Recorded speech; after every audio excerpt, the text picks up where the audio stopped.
Okay, we are live now. Hello, everyone.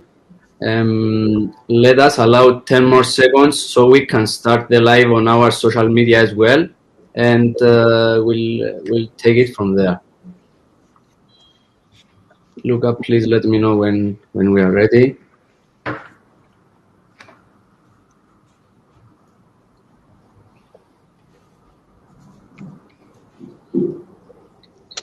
Great. Well, hello and welcome at the third and final part of the trilogy named Accelerators and Angels, organized by Innovation Momentum.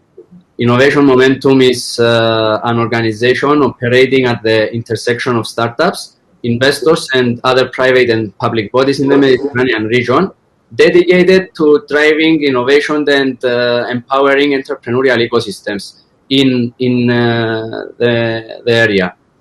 Our mission is to promote entrepreneurship and innovation and empower entrepreneurial ecosystems in the region. And in doing so, we aim to enhance the entrepreneurial skills and employability of young people through an apprenticeship-based model.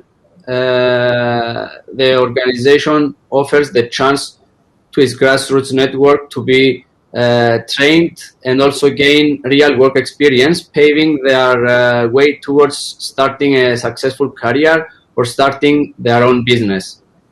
Accelerators and Angels comprises the first Innovation Momentum's actions by bringing together various actors in the local entrepreneurial ecosystem and by facilitating discussions that will lead to actions and outcomes.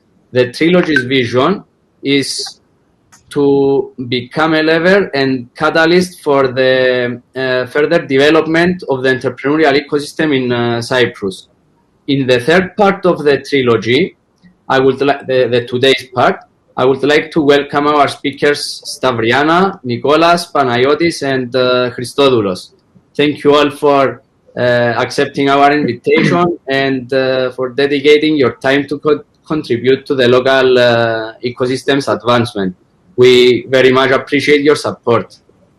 For the audience, if you have any questions for the panelists, please write to us at the appropriate section on the right-hand side of the window, and we will aim for all of them to be answered by the panelists during the dedicated question and answer section towards the end of the event. At the end of the event, we will leave the session open until 8 o'clock to give you the chance to network. We hope you manage to enjoy this facility at the start of the event, but we will dedicate at least half an hour at the end of the event for this networking session. Networking is what we mostly miss from online events, and this is what we are aiming for. We will also share with you a feedback form at Luca, maybe we can share it now, and also we will share it at the end of the event where you can share your comments for improvement, and your response will be very much appreciated.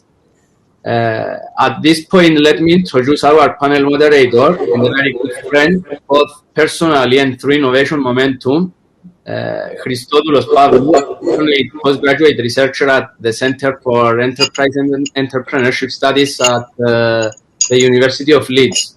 Christodoulos' research focuses on his on how university, business incubators, and regional support programs affect the social capital, legitimacy, and inclusion of entrepreneurs within an entrepreneurial ecosystem.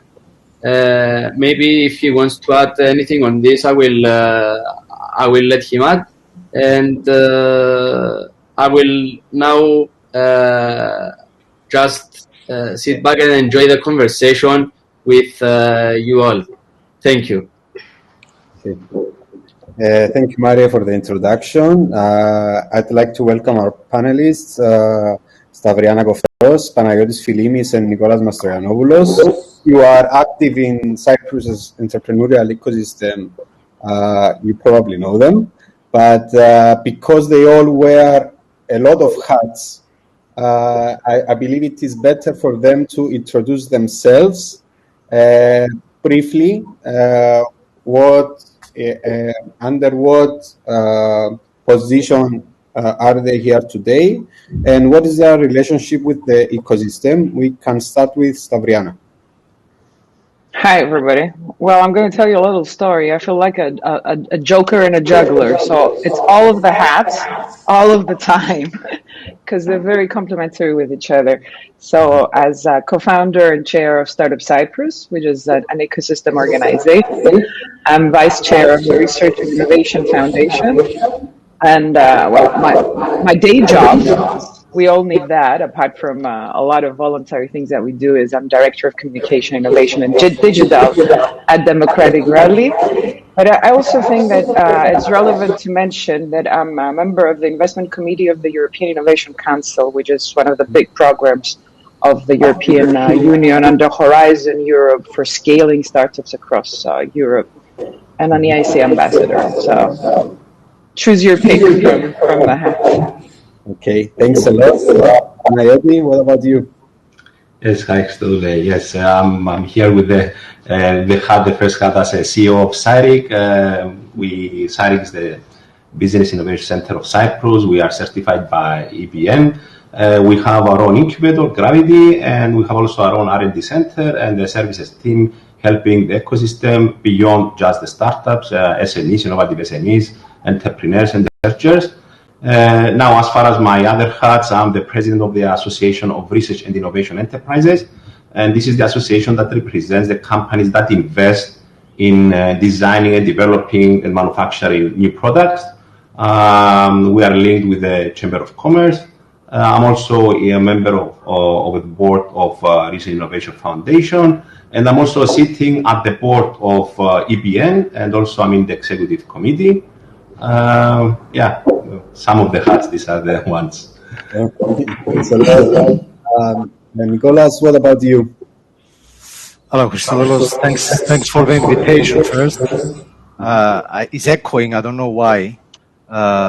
Anyhow, so yeah, I'm the chief scientist for research and innovation and the chairman of the Research and Innovation Foundation. So I don't have many hats. Those two, I think they are enough. Yeah, then they are with a lot of responsibilities. Yes, that was what I was going to say. They are like very special hats that have a lot of responsibility. So before we start our conversation, we tend to talk about the entrepreneurial ecosystem, the startup ecosystem, the innovation ecosystem, the digital ecosystem, and I believe it would be good for us to hear your opinions and try to define what an entrepreneurial ecosystem is. You can talk about afterwards. Christopoulos, I don't think we can hear you. It's been cutting. I don't know if anybody else is facing. Yeah, I cannot hear you very well. Okay, I don't know. Maybe I have some connection issues. Can you hear me now? Yes, if you speak slower, I think we should. Okay. So I would like to hear your opinions, how you perceive the entrepreneurial ecosystem as a concept. Okay, we can start with Stavriana. Did you say as a concept? Yes. Well, ecosystem is everything and everyone and all the structures. It's the people, it's the universities. I don't know if you can hear me because I'm hearing very loud noises in my ears. So it's an ecosystem, much like a biological ecosystem, is exactly the same. So it's the people, it's the entrepreneurs, it's the stakeholders, it's the different companies. It's not only that, as the support structures, it's also the laws. What is the environment you're operating in? Is everything and anything that can help you or stand in your way in order to innovate, grow, etc. Okay, thanks for that. How do you perceive the ecosystem? You are muted, Panagiotis. Oh, sorry. Yeah, I will agree with Stavriana that the ecosystem, it's a circle that contains everybody. I would go one step further and I would say what is missing, what we miss at the moment. So, we have some parts of the ecosystem being there and being at a high level, and there are some things that are missing. So I'm going a step further, say my perception of the ecosystem, I would say the ones that are missing. So from the aspects of, I would say that we have the early stage investment, which is missing in Cyprus. So if we're talking about the startup ecosystem, the early stage is one of the most important. It's not a problem actually only of Cyprus. I think there are other countries that are facing these issues of early stage investment.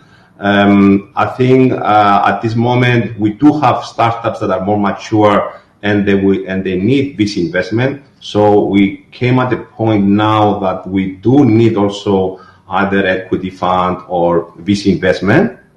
It's just happening now, in my opinion. On the other side, we have the research centers and the academia, which is producing a lot of state-of-the-art technologies, and they are not linked with the ecosystem. And in every ecosystem, when you are missing the research centers and the results coming from there because the country is investing, it's a big issue. So we are missing, let's say, the link and the extroversion of the academia and the research institutes, which should collaborate with startups and innovative SMEs. I think something that is missing with the whole ecosystem, it's also a little bit education. So when newcomers are coming in, new people are coming in, we need more events, more educational, like the ones you already did, because I watched both of them as Innovation Momentum, and I gave my congratulations to the team that it was quite interesting because they explain certain things that the people in the ecosystem, they don't know that, because there is no place where to go and explain all these terminologies, what is a startup, what is the rounds of investments, how they build a team, all these kind of things that they should know. Okay, thanks.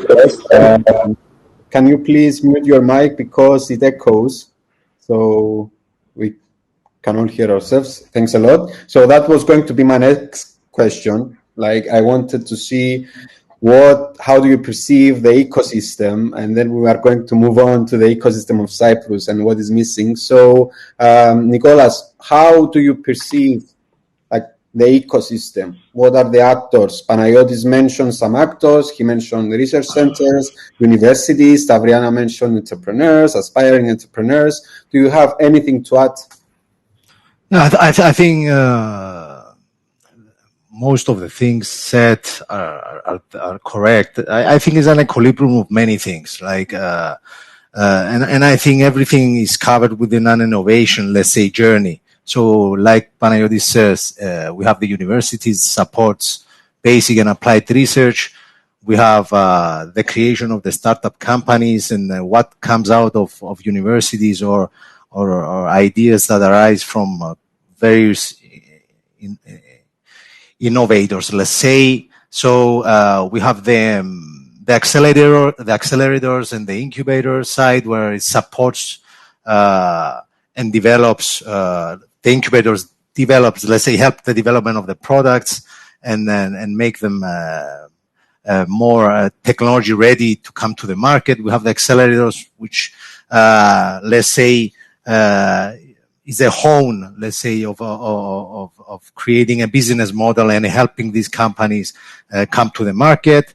I believe it's an equilibrium of all of these, and also investors, how we incentivize investors, how we create these as a government. Let's say the government involvement is very important to support all these horizontally, and then create incentives or programs that can support either entrepreneurs and startup companies, but also support the factory of knowledge, which is actually the research institutes and the academia. Creating synergies between the academia and industry is very important, is where we can feed also our startup companies, because they can be like the ambassador of the two. Increasing the R&D in industry might be by doing collaborations with the startup company or acquisitions or mergers between them. So it's an equilibrium of many things. I cannot distinguish something. Everything has to come into, let's say, an equilibrium in order to work, and passionately everyone has to do its part. Thanks a lot. Now, the reason for asking you to describe what an entrepreneurial ecosystem is because within an entrepreneurial ecosystem, we have different elements. Now, those elements are interdependent, okay? And they interact with one another and they depend on one another. Now, within an entrepreneurial ecosystem, depending on the actors and the life stage of the ecosystem, each actor assumes a different role. Stavriana, let's say 5 years ago, what was the role of investors within the Cyprus's entrepreneurial ecosystem, and what is it today? Well, there's been a big change in that. There was a limited role. Well, 5 years ago, we are in, let me do the maths here, 2016, let's say, 2015. So that was like we were barely getting out of the crisis, having implemented the memorandum with Troika, etc. There was a bit of shall we say, optimism in the air in the economy. But even though in 2013, which is when Startup Cyprus started, by the way, because it was a grassroots movement in the sense that, young people, entrepreneurs were like, okay, F this, we're going to do something about it and try to help the country. I'm trying to restrain myself from switching to French. But even though they were active, it was extremely early. A lot of you mentioned is interdependent. Yes, an ecosystem is a chain and there's links to the chain. So the one needs the other in order to be a very strong and robust chain. 5 years ago, a lot of links were missing or some of them were very weak. It's a lot better right now. You do have some early stage investors, even though we would have liked them, we being the entire ecosystem, to be more mature in investing in startups. At the same time, I'm sure they would have liked to have more deal flow, more startups, which means better selection and more selection to choose from to invest. But I need to say, kind of bless our own beard here, as we say in Greek, the innovation programs of the Research and Innovation Foundation have come to feel a bit just a part of the gap where it comes to very early stage investing, and with proof of concept programs as well. So you kind of have some high risk, in a way, capital that is not capital, is grants, so it's non-dilutive in order to test, and hopefully it carries forward. And as the chains, the rest of the links are maturing and strengthening, hopefully will be, well, not hopefully, it's a vision, but it's also a plan and a mission. We're going to be in a better stage in 5 years from now. Okay, thanks a lot. Panagiotis, can you briefly talk about the role of incubators and possibly accelerators 5 years ago and today? How does it compare? 5 years ago, 2015, I think it was just about when there was our incubator started in 2016. We started in 2015 hosting startup in our company, but the incubator started in 2016, and there was also the accelerator of idea, I think, at the same time. So yes, at that time, actually, there was nothing. So now we have accelerators, we have gravity incubator. So there is places for startups to go at this moment. So at that time, there was nothing, actually, I would say, with regards to accelerators and incubators. There was 20 years ago, there were some incubators created by the government, but most of them basically, and before 2015, we had none of them actually operating. So in 2015, basically, we had nothing. Okay, so it's a lot of achievement, like 6 years for the Cypriot entrepreneurial ecosystem. And especially because my research involves business incubators, you might need 1 or 2 decades to see the actual results of an incubator. So it takes time. But I believe that it's admirable because I was in the entrepreneurial ecosystem as a student at the University of Cyprus at that time. And I believe that it has evolved and it has potential to evolve even more. So now, Nicholas, as the government, what is your vision for the next 5 years? My vision for the next 5 years. Making things better, that's for sure. Let's try, I will build on what Stavriana said. I mean, our role is based on supporting the chain or the journey in order to create what is needed in programs and support mechanisms in order to make things go faster and increase the success stories that arise from our let's say strategy for research and innovation. For the next 7 years, we have planned to let's say a robust, let's say, strategy in order to support the whole RNA ecosystem, starting from in a few weeks' time, we're going to announce the new bridge programs that they would support research excellence, R&D in enterprises, and support proof of concept calls that supports new and fresh ideas. After that, we will announce the new programs for the next 7 years, 21, 27. What we did actually there, we tried to strengthen the chains, each part of the chain. So we're trying to design programs where it will carry applied research to be to the commercialization role more efficiently. Continuity is something very important that comes out of the design of our programs. I believe we're lacking in that. We want to have continuity, continuous support, continuity of funding programs that will support these initiatives. We are creating programs where it will connect academia and industry actively, not just by saying we are collaborating without having an active and substance behind it. We will continue through these years with our innovation programs. New startups will be created. Early stage companies will grow, will scale up eventually. We're creating, we'll announce soon the centralized knowledge transfer office in order to even further support the commercialization of research and what comes with it.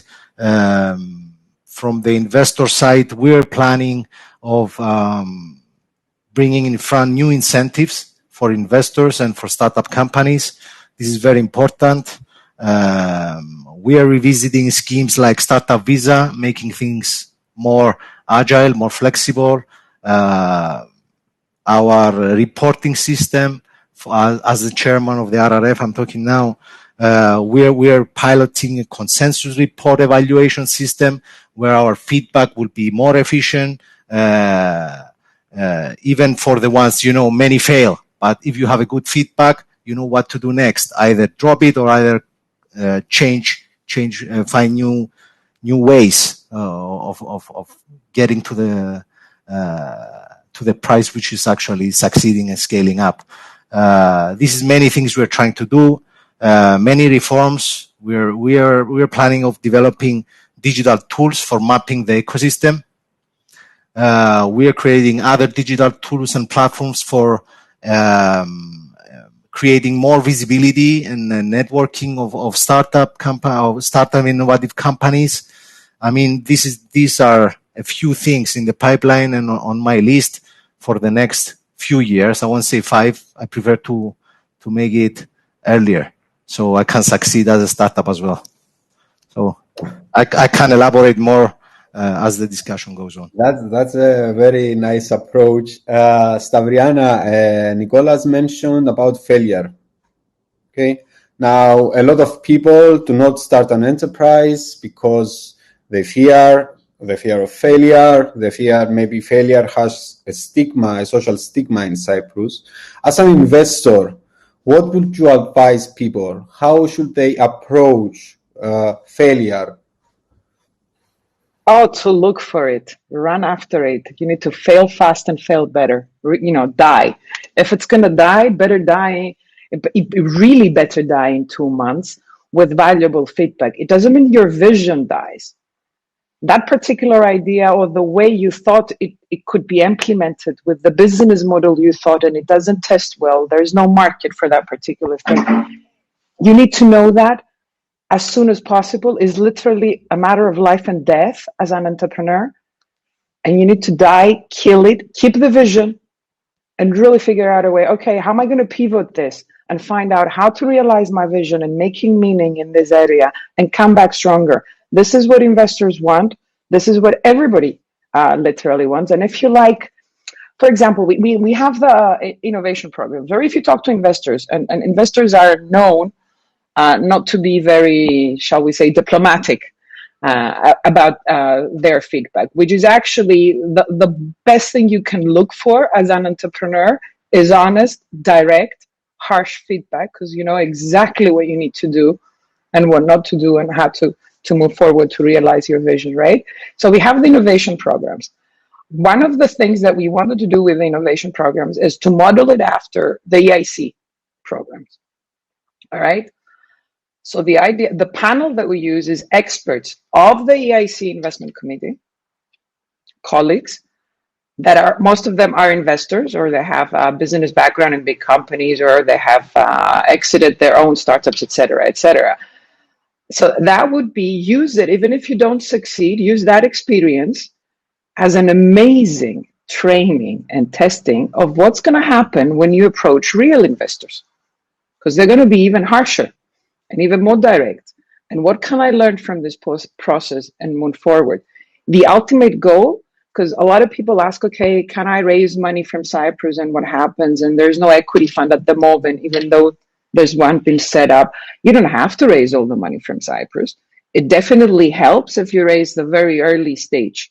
I'm talking about equity now, but the Research Innovation Foundation, and one of its roles is what Nicolas mentioned, is to support very early on with the program so that it can prepare you. And why not only approaching investors abroad, but we want our companies, our startups to be EIC ready, because we're talking about 17.5 million euros per startup.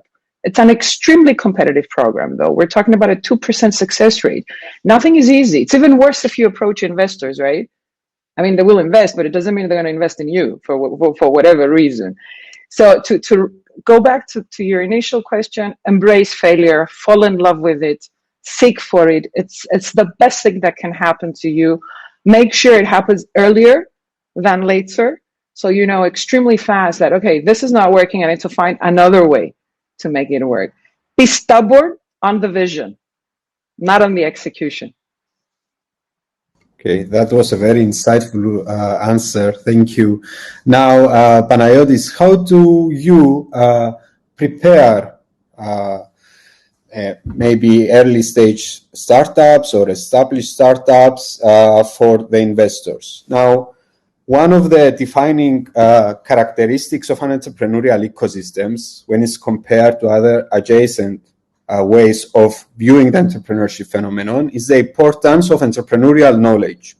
So in the past, in entrepreneurial clusters, they gave more emphasis on the know-how, how we are going to build this cluster with the technical knowledge and everything. But now in entrepreneurial ecosystems, we have that new element as the central element of entrepreneurial knowledge. How to pitch, how to present your idea, how to write a business plan, how to have a business model, the business canvas, and so on. What is the role of incubators in all this? Yeah, I will start by saying that, in an incubator, some the startups that are coming may be early stage. Sometimes they are a bit more mature in the sense that they have a proof of concept. Typically in incubators, you incubate technology startups, and that means that they need to build also and bring the level of their prototype or their software or hardware to a level that it can raise investment, so it's accepted by investors. So I think it's case by case. There are different journeys for different type of startups. That is very important. So if we talk about deep tech, and we're talking about medical startups, medical diagnostics, clean tech, advanced materials, these kind of startups that they need to develop a technology, a new breakthrough technology, and where is the high risk and high return, and are quite important for an incubator to have such startups. So in that case, usually when a startup comes in, we need to see whether it has the asset. Did they develop something that it's going to do a breakthrough in the market? It's very important. So sometimes they may be researchers. So we do have now researchers that they came to us. They work for like 4 or 5 years. They develop something. It has a lot of potential, very low TRL. So they need to build very fast. And what we look at is, when can this team be investable? So we start looking at, okay, if they develop and they do test, that kind of test, then investor can invest at that stage, because our technology startups, investors are jumping in much earlier, as long as they see something specific, which is the patents, solid team, and the solid proof of concept. So as an incubator, we will, let's say, customize our support to that startup, and we'll start working with it. Even if they don't know what any knowledge on entrepreneurial, we have, first of all, we basically assess the people, and at least we need one of the founders to have at least the main characteristics, because if he doesn't have them, that means we don't accept him on the incubator. It doesn't mean that they should have the knowledge of the, because they learn it, because they sit in an incubator, because it takes some years, and they learn it. But we do have cases where maybe in like 6 months, they are ready to pitch to any investors. So we do this really fast track. So what we do sometimes, we even like acceleration within the incubation period, because if we believe that this team is ready, even if they're just like three months enter the incubator, but they are at the stage where they should start, we just we drag them into the phase of pitching and so on, learning the market, speaking with, let's say, people from that they were like past CEOs of big companies. Let's say in the case of if it's medical, like medical device, engage them with other CEOs that been in the Silicon Valley, they did exits. So we do that very early, because we know that they can get an early investment, because that's how the journey of a medical startup goes. Now, if it's a different kind of startup, which is like more ordinary and they need to raise funding, then we need to build, let's say, their prototype, their patents, because they may not have patents. And it's a whole thing, because it goes much more in deep technical, and then it goes much more in deep in marketing and business. So we see from the beginning whether that product they're trying to develop, it has value. Okay, and we build also the skills if they don't have the skills. The entrepreneurial knowledge, as long as they have the profile of a good founder. That is very important. It's at incubator, we customize the journey, so we know what is the next round. So if we know that the next round is going to be 2 years, and we need to raise another $500,000, and we know that it's going to be very difficult from VCs, so we need to chase like angel investors. That's why as a company also we became members of the Business Angel Europe, because we see that there is a kind of startups that it is difficult to raise an investment from VCs. So we need to raise smaller amounts, and that means that we have to bring angel investors in. So it's actually quite harsh for an incubator in a small country where the leads are very small, and that means that we cannot open a call and say, oh, we're looking startups on mobility, on transport. So in each startup that comes in, we are building a custom-made program for them, targeting the next round, in order to raise their valuation. So our target is like in 3-4 years to have a really high valuation if we can. I don't know if this answers your question, but it's quite complicated for each case, I would say. It is complicated, but the entrepreneur just enters your door and you do the rest. Yes, of course. We do the magic. Yeah. So thanks a lot. You've mentioned about certain sectors and technologies and so on. Now, approximately 1 year ago, it was like a godly figure descended from the sky, hacked into the computer of every CEO and political figure around the globe, found the word sustainability and replaced it with resilience for a brief period of time. Now, resilience in terms of entrepreneurial ecosystems is defined as the interplay of diversity and cohesion. By diversity, we mean diversity of genders, diversity of technology, of sectors, of industries, of ethnicities, and so on. And by coherence, we mean having shared values, shared belief, a culture that embraces entrepreneurship and change, and so on. Now, I would like to ask Nicholas, is the government planning on supporting certain sectors or certain technologies or industries? Yeah, without leaving people that out of the equation. Yeah, we should focus on sectors that we can excel. That's for sure. But this should happen in a data-driven, let's say, in a data-driven project that we have to do. We have to understand which sectors will excel in 5 years. You understand? We should create programs for what is going to appear and what can excel here in our country or in the global market in 5 years' time, in order to be well prepared from before. All right, that's one thing, and that's something that bothers us, and we need to find, let's say, tailor-made our strategy on it. For sure, for the maritime sector, let's say we are from now in close collaboration with various ministries, right? Where we can understand which sectors they are more, let's say, important and impactful, right? Sectors for the future or during this current situation with the pandemic, that everything is, I believe, reshuffled and many things that would change in a very fast period of time.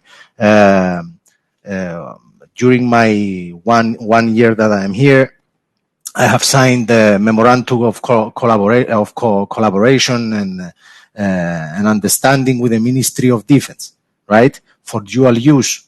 So that's one sector we are touching now. The maritime sector is another one. We have also the Center of Excellence that touches many bases, which we should also guide things in order to not to spread too thin, right, rather than be more focused. We are trying to do this thing and these things, and also we're trying to connect, let's say, the R&I ecosystem also with the public sector. This is one thing that you can understand what is important for you as a country and what you can excel in where you can excel in the future. I mean, we have also the Committee of Ministries for R&I, which I'm chairing. So from there, a lot of use cases arise all the time. So I'm trying to connect the needs, let's say, of the public sector to what I have on the R&I ecosystem, and connect them and find solutions. And that's how we create a more sector based focused strategy. It's not simple again. It's like Philimis said, like he has an incubator, many disciplines come there, many technologies. You cannot have, let's say, a guide for everybody. But that's how we're trying to learn, to listen, right, and engage, and also create the synergies in order to implement in a sector-based, data-driven way. Thanks a lot for your answer, and I believe that is really important, like the diagnosis of what is missing from the ecosystem, understanding that our country is different from other countries. Daniel Eisenberg, a professor from the University of Harvard, he popularized the entrepreneurial ecosystem concept, and he gave some advice. And the first one was, stop trying to emulate Silicon Valley.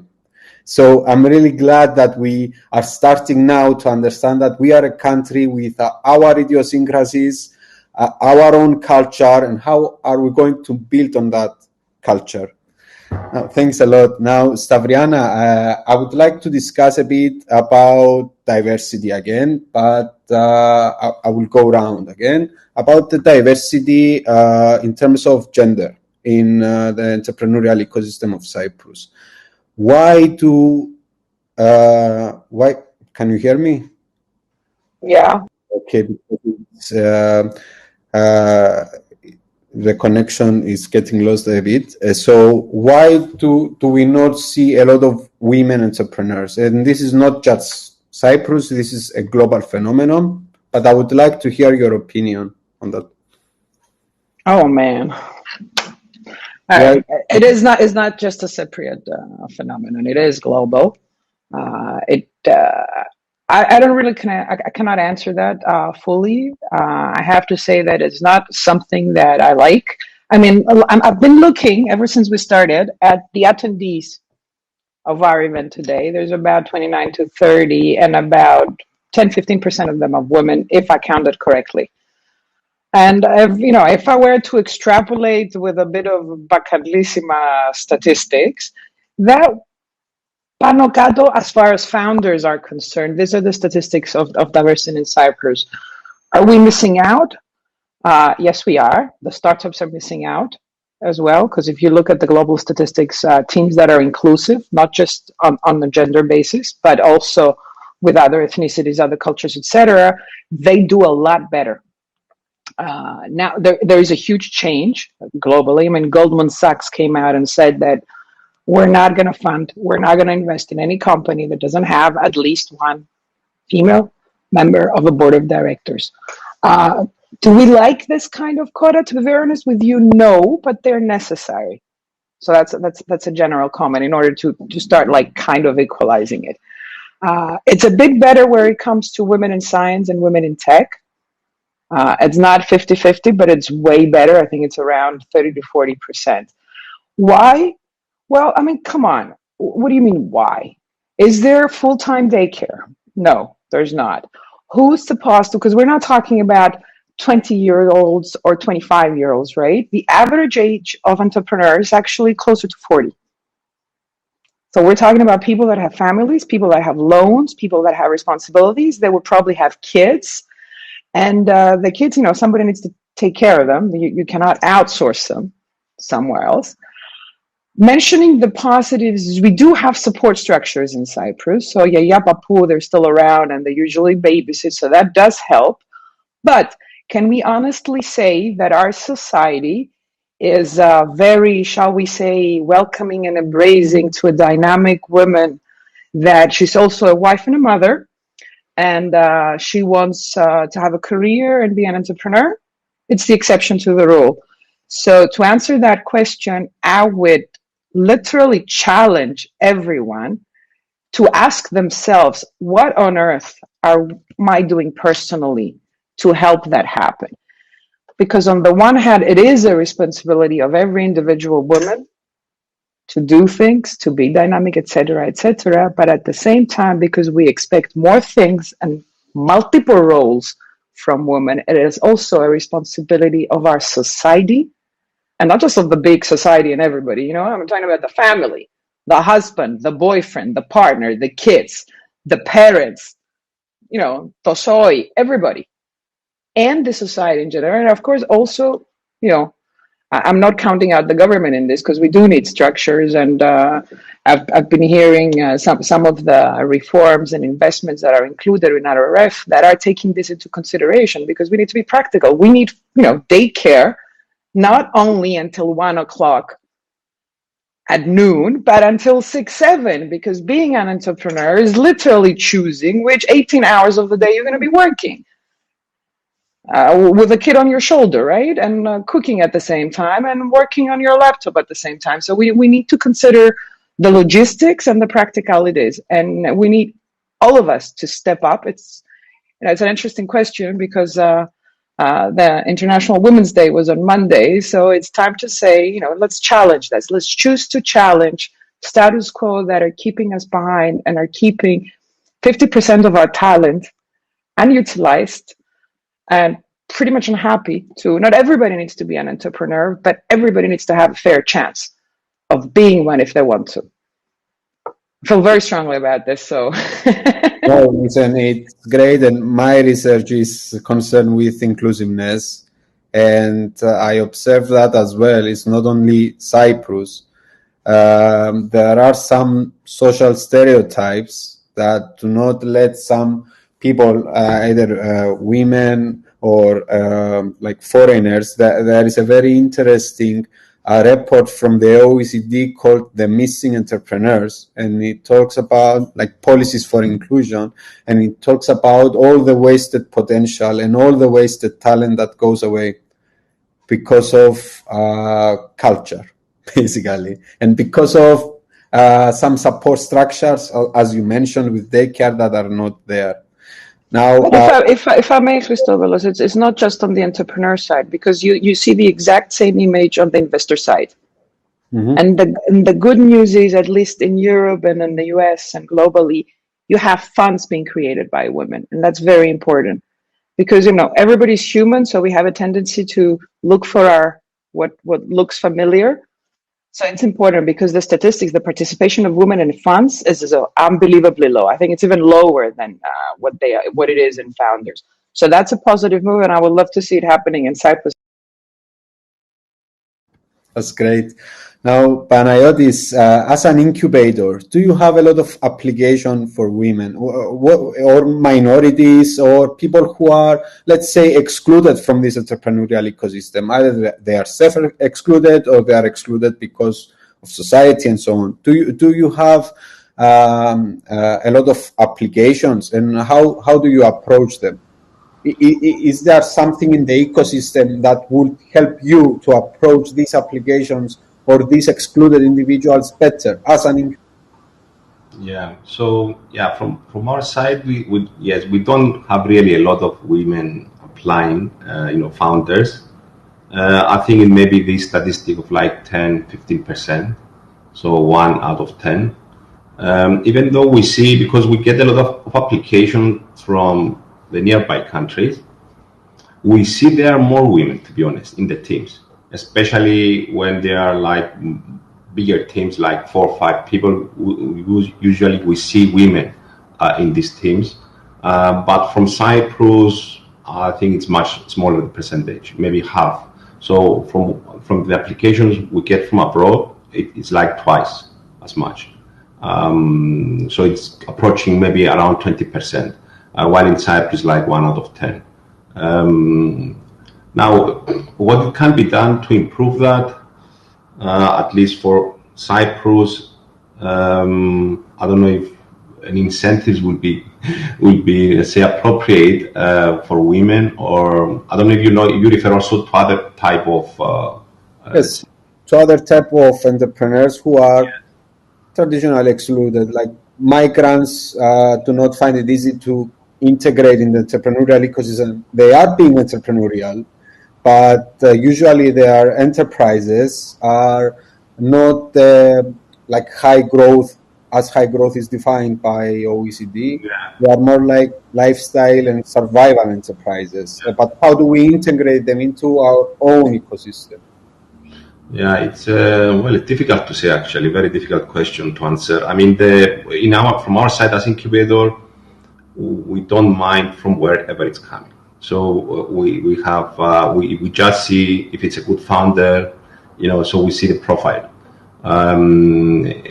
It doesn't, even the age for us, it's not an issue. Even though, as Stavriana said, the more mature entrepreneurs that are in their 40s, they are, I would say, ideal for us because they are more investable because of their experience.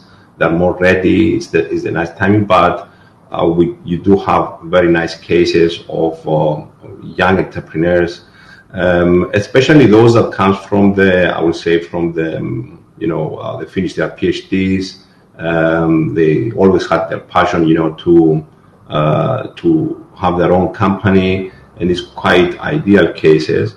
So in our case, we don't really distinguish between even if it's women, young, or from, let's say, I don't know, foreigners. So we do accept also startups from abroad. I mean, at some point, what we're considering from Middle East, from countries like Iraq, Iran, we have seen startups.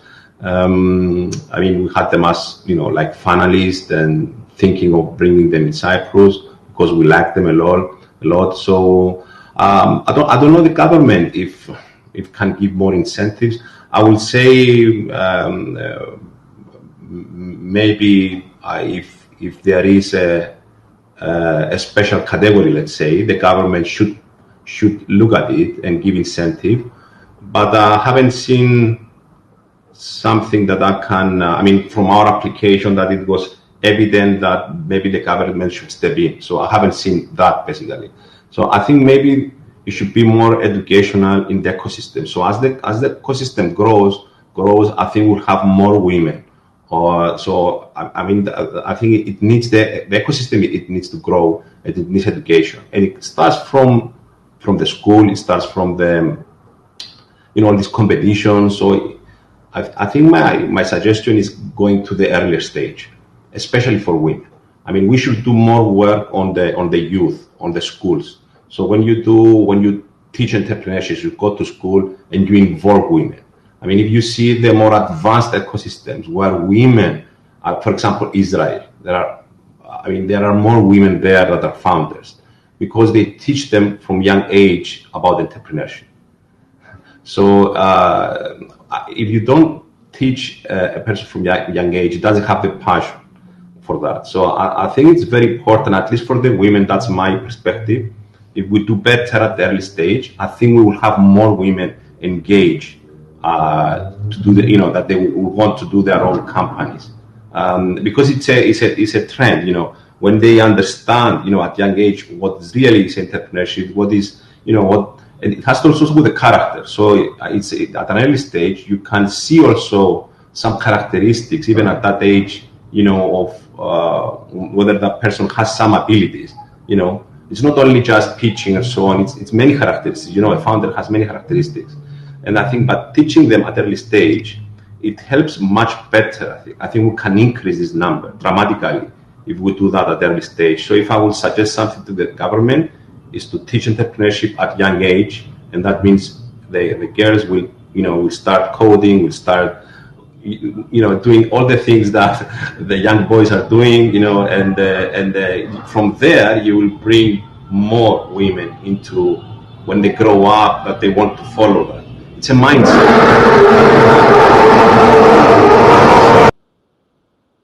I don't know what is happening. War. There's something happening at the back.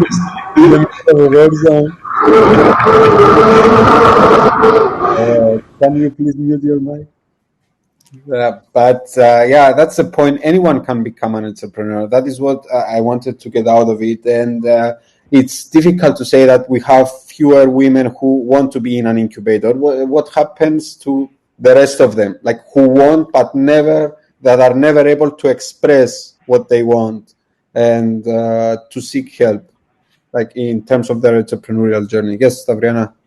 Can I suggest something? The incubator or accelerator that will integrate a daycare in their service will attract women entrepreneurs, because you can actually take your kid with you and it's taken care of, so it solves the problem. So we need to figure out a way how we can do that. That is a very interesting idea, and it will be very good even for women who don't have children to network there, because you won't just go and leave your child there. It will be a good opportunity for them to network there. Nicholas, does the government have any special programs or incentives for women or other individuals who find it difficult to participate in the entrepreneurial ecosystem? Actually, we don't. We don't have something that a program just for women. Can I go back? It's not a matter whether it's a program or something. I totally agree. I mean, You cannot separate the two, right? You become an entrepreneur because you have a creative mind, right? You want to do something, you are focused on doing something, right? It's not gender-based for me. What I believe is a matter of culture and a matter and the principles within a family, okay? So let's say a brother and a sister, they're entrepreneurs, they have this entrepreneurial character, okay? The families should help both. Like the parents should help both make it happen, not one over the other, you know, equally. The other thing is like, let's say my wife wants to do something, wants to create a startup company. She has an idea, right? And she has a dream, and she believes in that dream, right? So the first thing I should do is that believe, right, that she can make it, right, and support what she's trying to do, right, and vice versa.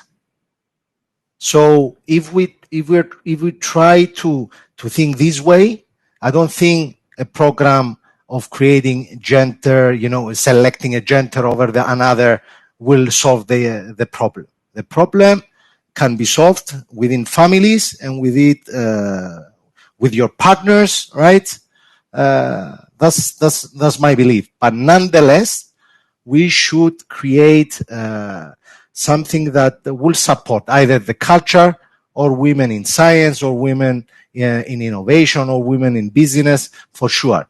Because a lot of things have been have not been initiated in the past. We have to do them now, and I think it's the right time. But for me, I'm telling you, I don't believe it's a matter of creating something made to measure for that, and that would solve the problem. Okay, thanks a lot for your answer. Now I would like to go back to Stavriana. We'll dive a bit deeper about like investment in Cyprus. What do you believe is the current state of investment in Cyprus, and how can we improve it? How can the government and the incubators improve it? We have good deal flow. That's number one, because that's the number one metric for investors to be interested is deal flow. And it's pretty much a statistics game, right? It's maths. It's, you know, having 100 new startups a year that you see that they're brand new, and you can look at them as an investor and choose 10 and invest in a portfolio of 10 yearly. Doesn't matter, you know, it can be an equal amount. Very early on, you believe in the people and their drive and their passion. Of course, you check the technology and the innovation, et cetera, and there is a market, but those are like, it's a checkbox. You click, click, click.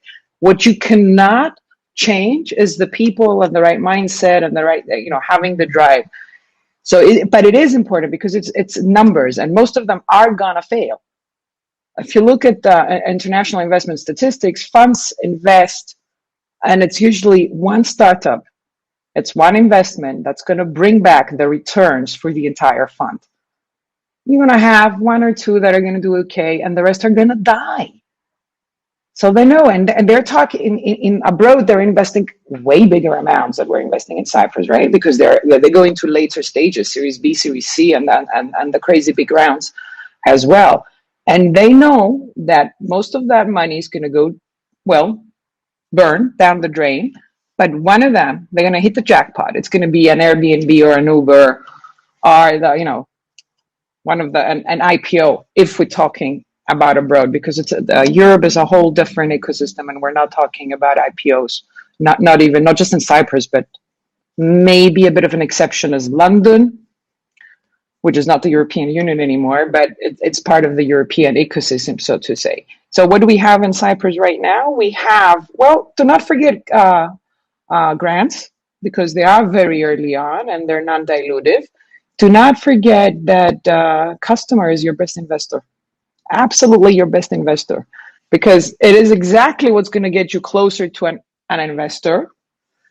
But it's exactly what you need in order to realize whether you have a market or not, and whether, I'm onto something or I'm not onto something. So getting into, if I may be allowed the term, getting into bed with very early on pilot customers with special deals that they will be willing to pilot and test your product is the best way to ensure that, if they're talking to you, it means you're onto something. And getting money from them, even highly discountable, at a high discount is extremely important. And what Nicolas mentioned early on about with the committee that will bring together the coordinators of the ministries and link them with the market. This is another example, because the government can be procure innovation. There are regulations of how to do that legally and properly, and it's an amazing. I mean, imagine if you're a startup, 2 years old, and your product is being tested by a government ministry. I mean, that's a stamp of approval. That immediately adds legitimacy to the product, absolutely. The team, and legitimacy is the first resource that you need to have as an entrepreneurial team.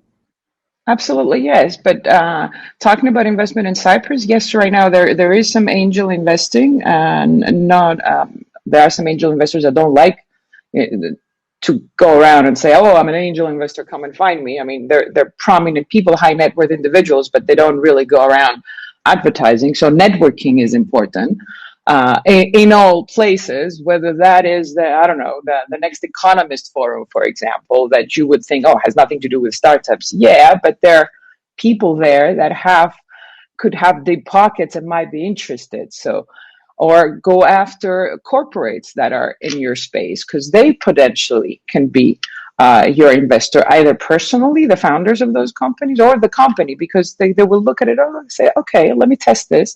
And if it's interesting, I might even acquire the company later on, which is, M&A is an exit opportunity. But it's not just Cyprus. I mean, the equity fund is not here yet. It will be here, but it's not going to be like 100 million euros. It's going to be 20 million from the government, co-investing with private investors. It's still not a lot. There's money abroad. If you're good enough, you'll be able to attract money abroad. I mean, go out there. Is it easy? No, and it never is. It's not easy in Silicon Valley. Yeah, there's lots of money in Silicon Valley, but there's lots of entrepreneurs and amazing opportunities there as well. So get used to hearing the word no, because it's a good thing. You know what doesn't work. I mean, everybody knows PayPal, right? PayPal for the guys, for the founders, and if some of them are very known, but it wasn't their first startup. It was the fifth for some of them, because the previous ones pretty much failed. They persisted, they came back. Well, they succeeded. One of them is now, revolutionizing two very different industries. SpaceX, Tesla is Elon Musk, Reid Hoffman, LinkedIn. So it's embrace death, if I may say. Because this is how things happen, and get out of Cyprus. It doesn't mean that it has to be Cypriot money. It's easier, obviously, early on to attract Cypriot money because we're in our networking, especially, shall we say, during COVID years. But be ready to get out there. Mm-hmm. Okay, that's very interesting. Panagiotis, Stavriana mentioned about, and it's also a question in the chat, how we need to scale up the ecosystem. We need numbers. What is the role of incubators in this, and how can you improve this, like the numbers?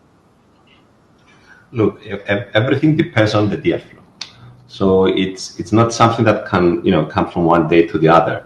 So I will say the last couple of years we have some startups, they start maturing up. So we have startups that are more ready to go and raise investment even from abroad.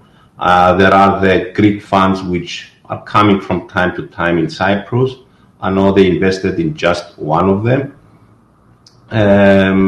So there is actually, the ecosystem is growing, but it's also limited of how fast some of these startups are forming up and are ready to get an investment and at the right time and prepare them, because they will you can expose them to investors and speak with investors and a lot of investors, but there is always the right time. So you cannot go to an investment and you are not ready. You are not ready. I mean, okay, you can try and you get a no. But let's say if they are in an incubator and an accelerator, then the management of the incubator and accelerator should help them to the point where they are able to raise an investment. So, and this is very important. So there is two different worlds. That the ones that they are at accelerators and incubators, and they are supposed to get help and get them ready for investment. So when they go out, they have better chances. And then there are the startups that are out there trying to survive by themselves. And obviously, one option is to go abroad, to go to accelerators, incubators abroad. Or I mean, I had a case on a startup that came to us and wanted to raise $500,000, and it ended up basically collaborating with a corporate in Cyprus. So it was basically they just created a new venture, and these guys work for this corporate, which was really nice because they are doing very well now. So there is two worlds. In our world, in the incubators and accelerators, we prepare them to the point we know that there is interest to investors, and if the team is ready, they're going to get the investment. That's it. But it's a struggle because even though we say, okay, if you are ready, that means you can get from the European investor, but it's not like that. So it's not easy for a Cypriot startup to start pitching to investors and get it very easily. They will not. If you were, let's say, if Cyprus was in the middle of Europe, it would be easier. It doesn't mean it's not achievable. It's just a startup should not, let's say, get disappointed if they speak with 10 investors and they have, let's say, half interest. And this sometimes has to do also with the location. I mean, because you have to choose also the funds, because there are funds that they don't care outside their country. They are, there is so many parameters in each fund and how they see, how they invest in startups. Stavriana knows more about it, but it's quite complicated. And then there is so many complications because then it's the startup that chooses the investor. So we have cases, for example, we have a startup that wants a specific type of investor because it wants to help on a specific sector. So he speaks to investors, but he's looking for a specific investor, specific type of investor. So this is also very important because he knows if it's going to be my first investor and it comes from the field, and they do have people on board the investment fund, they can help on the expansion. That is really, really important. That means it can go much faster. It can have an evaluation much faster the next year, especially if it's a startup that needs very fast a Series A, like 3-4 million, because, for example, it may need clinical trial, which starts at a minimum of 2 million. That means it may need on board an investor that comes from that industry, or let's say that fund has some people there that they can help. So this is also very important. But I think at this point of time, we have good startups that they are mature enough and they are ready for investors, even from abroad. So I think we're at a good point of time that we will see, I believe, some good success stories coming in. And when I say success stories, startups that have grown in Cyprus, they built their product in Cyprus, and they got an investment while they are in Cyprus. Of course, it's not bad if they go away, that's fine, but it's good to see that there are actually some nature of startups that they can grow and get the investment and grow in Cyprus with not a problem. And I think we'll see much more within the next couple of years. Okay, definitely it takes time, and I want to touch something that Stavriana said earlier about it's okay to go abroad and seek funding, it's okay to go abroad and establish your enterprise. We have a lot of Cypriots that are successful. Hold on. I didn't say it's okay to go abroad and establish the company abroad, because we want the companies to remain Cypriot. Okay, anyway, but I'm coming to that. Because these Cypriots are there, they have their social capital, their networks with entrepreneurs, with business angels, with venture capitalists. By bringing them back to Cyprus, we are somehow bringing mentors and we bring their networks with them. Are there, that is why I set that up. So, Nicola, do we have, as a government, do we have any plans on, or any incentives for Cypriot startups that are abroad to bring them back? A new program period will be announced soon. There is something there for that. I cannot comment, but I believe it's a flagship. Yeah, there is something there. And there is something also for accelerators and incubators, funding program for them as well. It's the first time that we will do something like that to support mission-based initiatives. In order to support young entrepreneurs and startups, but also, like you wisely said before, Christodoulos, maybe bring, people with high caliber people and mentors in Cyprus, right? And in order to educate us better and learn from the best. Yeah, we're doing those two things. Hopefully, we will announce something more officially soon. But yeah, it's like you know something, but you don't. Yeah, no, that's excellent. I believe that we have made a diagnosis of our ecosystem, and from what you have all three said, we have a clear path to go through. It will be difficult, but it was really valuable that you shared your opinions, so we all now know where do we want to go together. So there are some questions from the Q&A. The first one is about social enterprises. I'm going to address this to you, Stavriana. The person asks, how do you think there are enough opportunities in Cyprus to start social enterprises, and how does the local impact investment culture look like? So as an investor. I'm probably the wrong person to be asking this, because it's not that I don't like social enterprises, but I'm looking at the numbers as well. I mean, I like the missions and the noble causes and all of that, but that's not a startup. So if you cannot figure out a way how to turn a social cause into a startup, and by startup, I mean with a potential for high growth, to really become a startup and scale and conquer the world brain, then as an investor, I wouldn't be interested. Personally, call me, a bit of the devil doesn't wear Prada in this case, but but it's an opinion. So I wouldn't know, because it's not something I'll look into it. It's more like, for me, it's not bad, but if you're going to approach investors, there are philanthropy investors abroad. Personally, I haven't heard of anything similar in Cyprus. Usually, people that want to do charity or philanthropy, they do so as a donation, so they don't see it as an investment. But if we're talking about a social enterprise, totally out of my league, is not something I'm looking into. They need to make sure that the vision, it might be noble, but the business model needs to make scalable money. Mm-hmm. Investors need returns. Otherwise, there's just a philanthropy, it's a donation, they get a tax rebate or return, and fine. But that's a whole different ballgame there, right? Mm-hmm.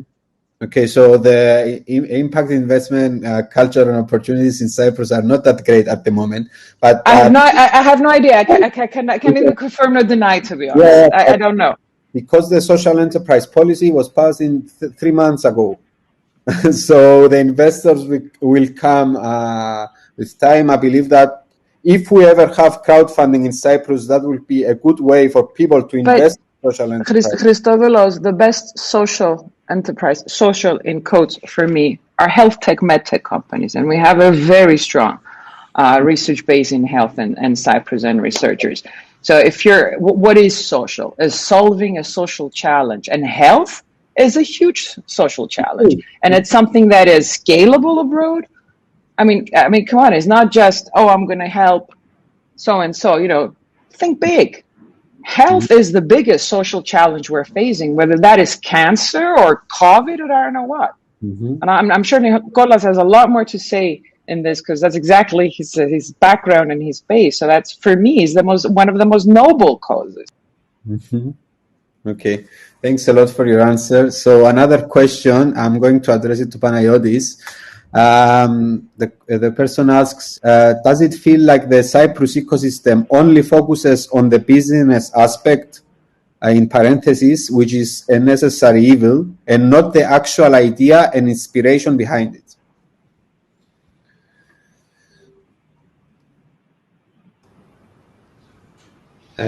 No, I mean, okay, the startup world, I think it's quite different. I mean, the most successful startups are coming from the technologies, or like more tech. Okay, there are startups that are more like, food startups and so on, that are really good and are making it. But if you see in Europe, the high risk and the high potential is the one that are built on a disruptive technology. And these are the startups that they can make billions. Medical device, you are just solving, I don't know, cancer, or you found a renewable energy that is new, completely new. So it's not only about the business. And usually you can see startups where they are getting tremendous investments, millions of euros, and the founders had nothing to do with business or whatsoever. So they are raising so much money because they are building a huge asset. So I would say that out there, 50% of the startups that on the tech that are trying to, the good startups, they are trying to develop a technology, and they're not built. I mean, the business aspect, they will learn it on their way, from advisors, from people that they are around them, and so on. But the technology is the most important, because the technology is the one that solves a huge problem in the world. So it's not only about business, and I think one of the advantage we have in Cyprus, and we should take into consideration, is that we have a very big amount of investments as far as funding that goes to our public universities. We're talking about 70-80 million. There is an intellectual value there that is, if just only very few startups identify something there and do the collaboration, and it comes out as a spin out or licensing whatsoever, that would be amazing. And that is not related with business, because that's where I also mentioned before that we realize now that there are investors from abroad that they are jumping into a startup because, of course, it has a good founder, but it's the technology, it's the value of the technology. It disrupts a market that is, I don't know, 1 trillion. Or is solving a problem, a medical problem that nobody can solve. So these are the things that we can excel in Cyprus, I think. It's not going to be a lot of cases, but these cases, because I know there are startups at this moment in Cyprus that are developing technologies that may be unicorns in the future, if they are, let's say, lucky enough to follow all the investments one after the other, Series A, Series B, Series C, and grow properly, So I disagree that it's only about business. It's one big aspect of it, definitely, but I would say 50% goes on the technology. Yeah. I completely agree with that. And it's really encouraging.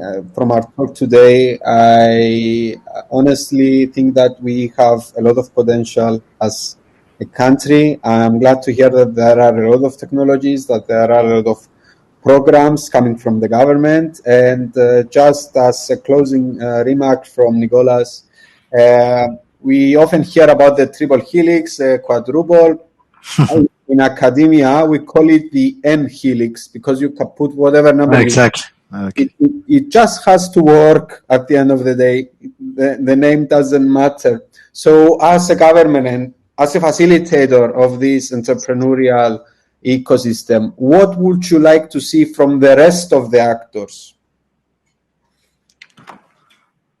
What do you mean? Which actors you mean? Everyone, accelerators, investors, incubators, Okay. The actors, you mean the actors of the RNA ecosystem? But in this question is not what can you give, is what do you want as a facilitator? What do I want? What do I want? I want collaborations. I want teamwork. I want them to feel more secure to share. right? It depends to who I'm talking, rather.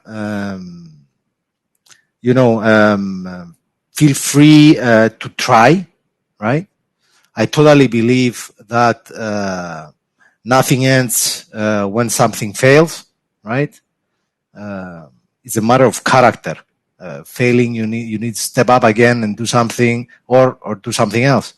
Is a choice, right? So I want the ecosystem to feel that, to feel positive about what we're trying to do, right?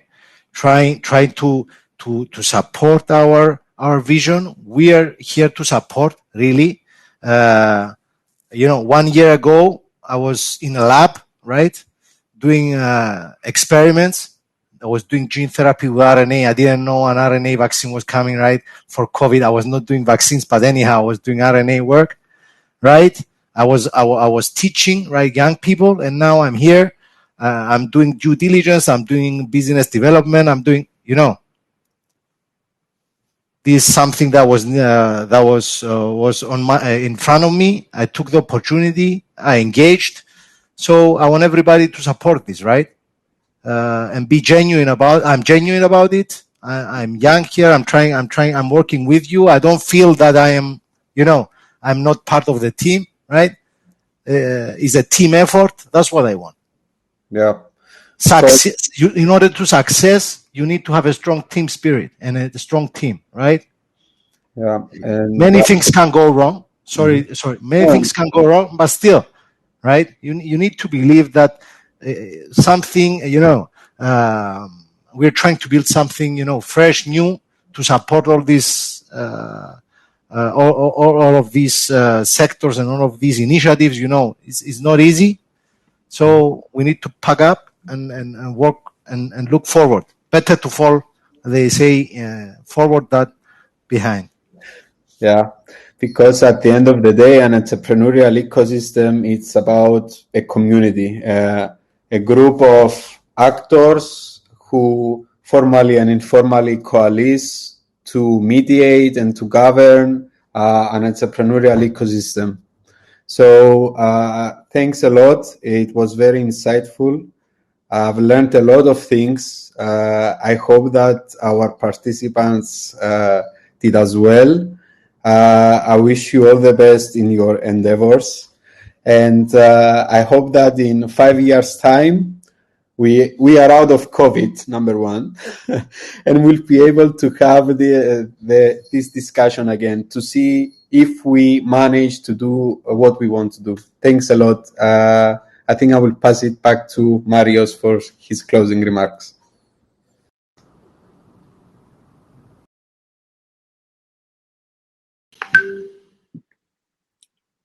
Hi, I guess you can hear me. There are a lot of questions, and unfortunately, we don't have the time to answer if we want to keep it strict to the schedule.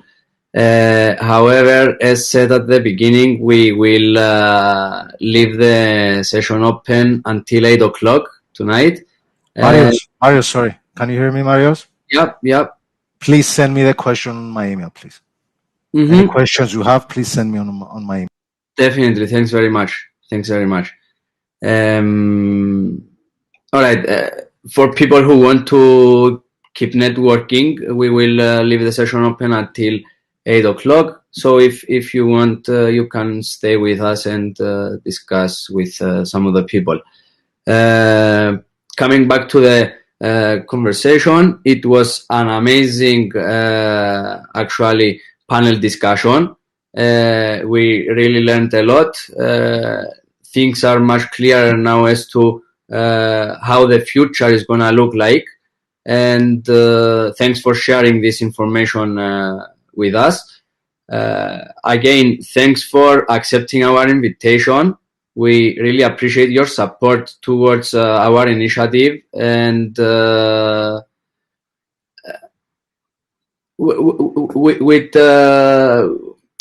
we'll try to make our impact anyway into establishing the entrepreneurial ecosystem in Cyprus, and we are here to help. We are here to help people who are trying to support it as well.